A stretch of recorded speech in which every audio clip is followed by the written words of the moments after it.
Selamat malam saudara-saudara yang kekasih dalam Yesus Kristus. Kita akan masuk ke dalam pelayanan firman Tuhan.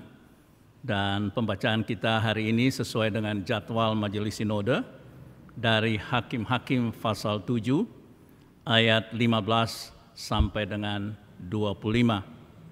Sebelumnya mari kita berdoa mohon tuntunan Roh Kudus untuk pembacaan firman dan renungan kita pada malam hari ini. Kita satu dalam doa.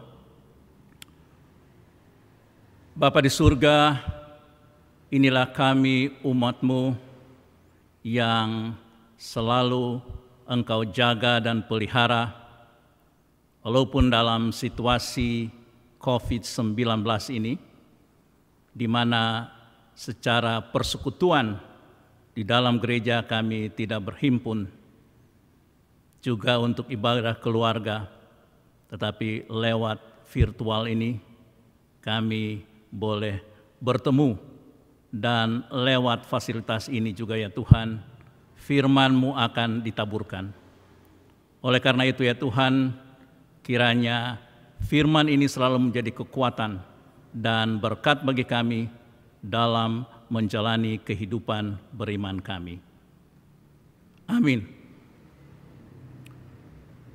Jemaat, mari kita bangkit berdiri dan kita membaca firman Tuhan. Saya akan membacakan Hakim-Hakim pasal 7 ayat 15 sampai dengan 25 yang menyatakan, segera sesudah Gideon mendengar mimpi itu diceritakan dengan maknanya, sujudlah ia menyembah. Kemudian pulanglah ia ke perkemahan orang Israel lalu berkata, bangunlah, sebab Tuhan telah menyerahkan perkemahan orang Midian ke dalam tanganmu. Sesudah itu dibaginyalah ke 300 orang itu dalam 3 pasukan, dan ke tangan mereka semuanya diberikannya sangkakala dan buyung kosong dengan suluh di dalam buyung itu. Dan berkatalah ia kepada mereka, perhatikanlah aku dan lakukanlah seperti yang kulakukan. Maka apabila aku sampai ke ujung perkemahan itu, haruslah kamu lakukan seperti yang kulakukan. Apabila aku dan semua orang yang bersama dengan aku meniup sangkakala, maka haruslah kamu juga meniup sangkakala sekeliling seluruh perkemahan itu dan berseru, demi Tuhan dan demi Gideon. Lalu Gideon dan ke-100 orang yang bersama-sama dengan dia sampai ke ujung perkemahan itu pada waktu permulaan giliran jaga tengah malam, ketika penjaga-penjaga baru saja ditempatkan. Lalu mereka meniup sangkakala sambil memecahkan buyung yang di tangan mereka. Demikianlah ketiga pasukan itu bersama-sama meniup sangkakala dan memecahkan buyung dengan memegang obor di tangan kirinya dan sangkakala di tangan kanannya untuk ditiup, serta berseru, pedang demi Tuhan dan demi Gideon. Sementara itu tinggallah mereka berdiri masing-masing di tempatnya sekeliling perkemahan itu, tetapi seluruh tentara musuh menjadi kacau balau, berteriak-teriak dan melarikan diri. Sedang ke-300 orang itu meniup sangkakala, maka di perkemahan itu Tuhan membuat pedang yang seorang diarahkan kepada yang lain. Lalu larilah tentara itu sampai ke Betsida, ke arah Serera sampai ke pinggir Abel Mehola dekat Tabat. Kemudian dikerahkanlah orang-orang Israel dari suku Naftali dan dari suku Asher dan dari segenap suku Manasya. Lalu mereka mengejar orang Midian itu. Gideon menyuruh juga orang ke seluruh pegunungan Efraim dengan pesan, turunlah menghadapi orang Midian dan dudukilah segala batang air sampai ke Bet-bara dan juga sungai Yordan.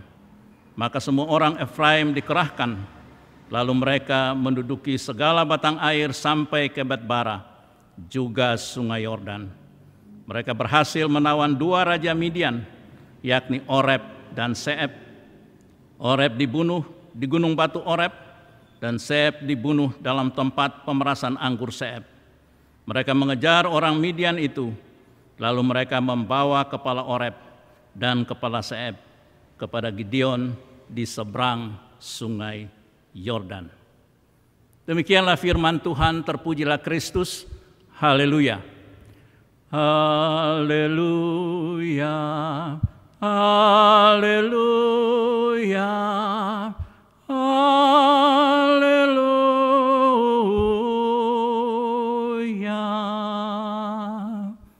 Silakan duduk.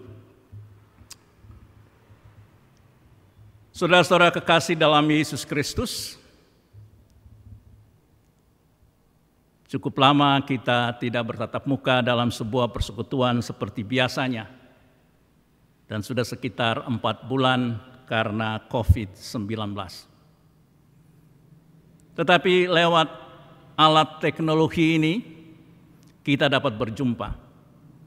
Walaupun barangkali muka saya saja yang dapat dilihat oleh Bapak Ibu sekalian, tetapi ini mau menggambarkan bahwa persekutuan di antara kita tetap solid dan tetap terjaga, dan firman Tuhan tetap diberitakan. Bapak Ibu kekasih, tentu saja ada manfaat-manfaat lain karena kita harus dikarantina. Ada hal-hal yang tidak bisa kita lakukan sebelumnya karena kesibukan di luar rumah. Sekarang saatnya kita bisa melakukan hal-hal di dalam rumah. Kita bisa mengenal lebih baik keluarga kita, suami, istri, orang tua kita, dan juga anak cucu kita. Sehingga sebetulnya persekutuan di dalam sebuah rumah tangga, yaitu sebuah persekutuan yang paling kecil di dalam masyarakat, di dalam persekutuan gereja, itu sebetulnya akan tetap makin utuh. Tentu saja tergantung seberapa efisien, seberapa baik kita mengelola semuanya itu. Bapak Ibu kasih dalam Yesus Kristus, sesuai nama kitabnya Hakim-Hakim, yaitu masa di mana umat Israel diperintah oleh para hakim. Sebuah pemerintahan teokrasi yang berlangsung selama 400 tahun lamanya. Sistem teokrasi sebetulnya sudah berlangsung bahkan sejak umat Israel keluar dari Mesir yang dipimpin oleh Musa sebagai seorang nabi. Dan selama 40 tahun mereka harus mengembara di padang gurun. Walaupun sebagai nabi, tentu saja Musa dapat dikatakan juga sebagai seorang hakim. Karena Musa lah yang selalu berkomunikasi dengan Tuhan, supaya maksud dan kehendak Tuhan selalu bisa diterapkan oleh umat Israel. Yang kita lihat bahwa di dalam kenyataannya mereka seringkali berlaku tidak setia. Mereka kadang-kadang banyak bersungut-sungut. Mereka tidak tahu bahwa betapa Tuhan selalu mengasihi mereka. Bapak Ibu yang kekasih di dalam Yesus Kristus, pengembaraan selama 40 tahun ini sebetulnya adalah sebuah perjalanan iman umat Israel. Mereka diuji kesetiaan mereka kepada Allah. Dan dibutuhkan 40 tahun mengembara untuk menguji kesetiaan itu.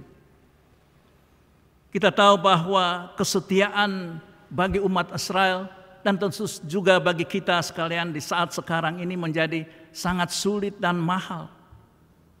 Kita barangkali hari-hari ini setia tetapi besok berlaku tidak setia lagi. Kita bertobat, kita setia, tetapi kemudian juga tidak setia lagi. Satu dinamika kehidupan iman yang memang berlangsung di tengah-tengah umat Israel saat itu. Tetapi juga barangkali berlangsung dalam kehidupan kita masing-masing sebagai pengikut Kristus. Ujungnya mereka berubah menjadi tidak setia dan tidak lagi mengandalkan Tuhan. Di sisi lain Yosua telah menjadi tua dan lanjut usia. Dan sebetulnya Yosua tahu bahwa bangsa Israel yang siap masuk Kanaan, bahkan sudah berada di Kanaan itu, sebetulnya berhadapan dengan banyak risiko yang dapat mengganggu imannya kepada Kristus. Bapak Ibu kasih dalam Yesus Kristus, oleh karena itu Yosua menghimpun mereka semua, tua-tua bangsa Israel, para tetua yang bisa menjadi teladan dalam kehidupan orang Israel. Di situ Musa menantang kesetiaan mereka. Yosua menantang kesetiaan mereka. Di dalam Yosua 24 ayat 14 dan 15, ia menyatakan, takutlah akan Tuhan dan beribadalah kepada Tuhan dengan tulus, ikhlas dan setia. Jauhkanlah Allah, berhala dan Baal. Tetapi jika kamu anggap tidak baik beribadah kepada Allah Yahweh, pilihlah hari ini kepada siapa kamu akan beribadah. Kepada Allah Yahweh atau kepada Allah lain atau berhala orang Amori. Tetapi aku dari seisi rumahku, kami akan beribadah kepada Tuhan Allah Yahweh. Sejak titik inilah ketika Yosua meninggal dan tidak ada lagi tokoh yang memiliki reputasi dan karakter seperti Yosua yang mengandalkan Tuhan secara sungguh-sungguh, umat Israel justru masuk ke dalam prahara kehidupan, secara khusus kehidupan beriman. Mereka menyalahkan Tuhan dalam kesengsaraan dan melupakan Tuhan di dalam kesenangan. Sejak hakim pertama Otniel, di dalam Hakim-Hakim pasal 3 ayat 78, dengan jelas kita baca itu, bahwa umat Israel berlaku tidak setia. Mereka tidak lagi mengandalkan Tuhan. Bahkan mereka mengandalkan kekuatan diri mereka sendiri. Kenapa demikian? Karena mereka hidup bercampur dengan bangsa-bangsa kafir di sekitarnya. Mereka kawin-mengawin. Yang perempuan Israel menikah dengan laki-laki dari bangsa lain. Demikian juga sebaliknya. Oleh karena itu, kehidupan bangsa Israel di dalam imannya merosot. Bacaan SBU kita dalam hari-hari ini sangat jelas menyaksikan kehidupan umat Israel. Dikatakan moral bangsa Israel sangat merosot dan mereka dihukum Tuhan. Berikut bacaan kita sore atau malam hari ini menceritakan tentang hakim kelima Gideon yang telah dipilih Tuhan untuk memimpin bangsa Israel dan harus berhadapan dengan bangsa Midian yang bengis. Kita saksikan dari Alkitab bagaimana Midian yang menguasai umat Israel. Mereka mengirimkan pasukan berkuda.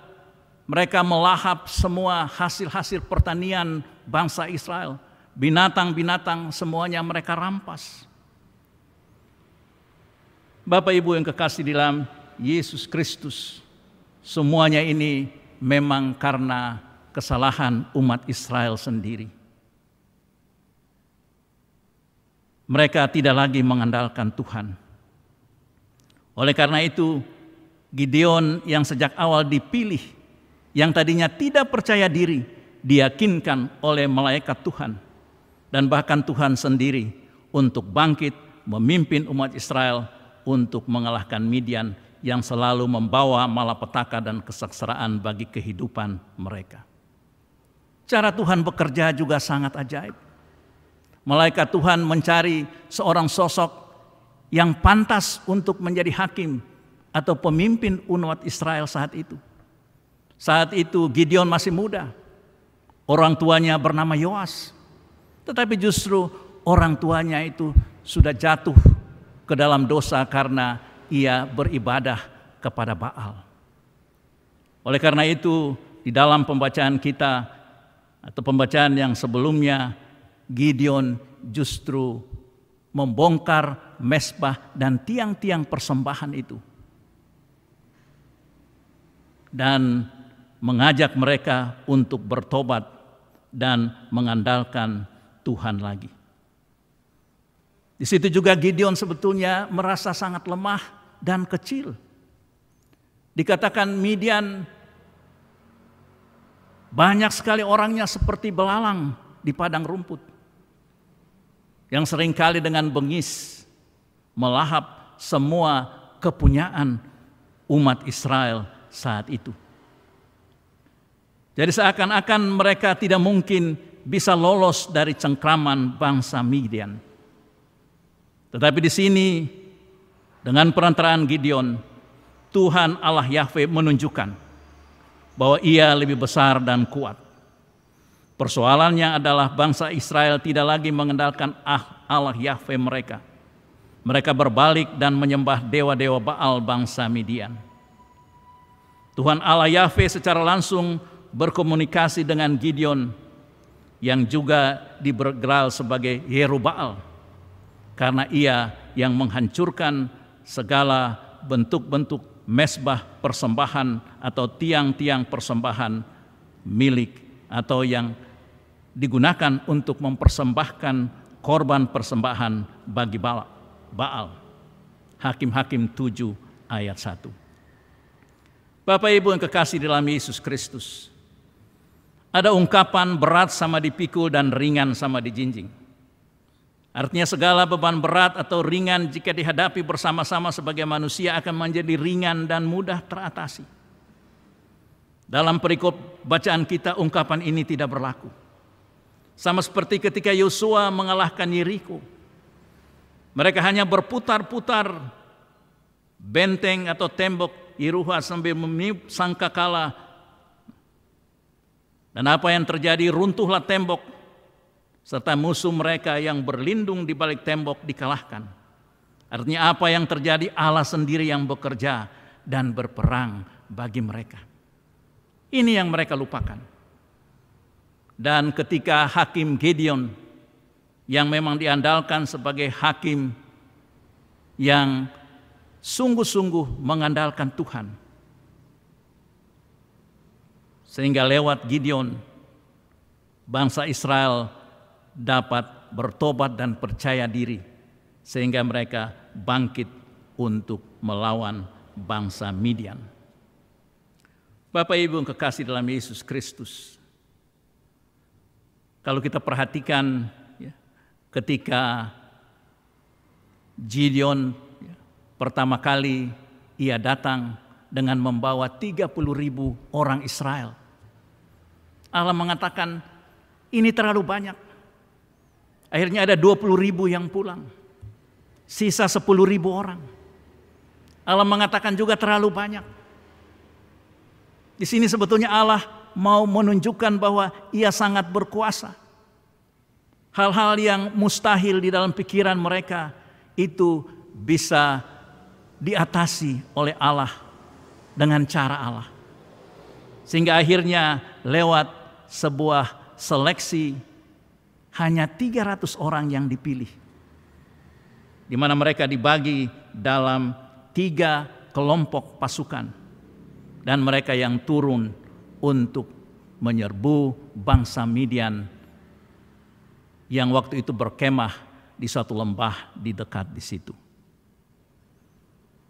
Bapak Ibu yang kekasih dalam Yesus Kristus, hal yang kedua adalah ketika mereka menyerang Midian, justru di saat-saat yang tepat, yaitu ketika para penjaganya baru bertukar waktu jaga, dan mereka menyerbu justru di saat pertukaran jaga itu baru berlangsung.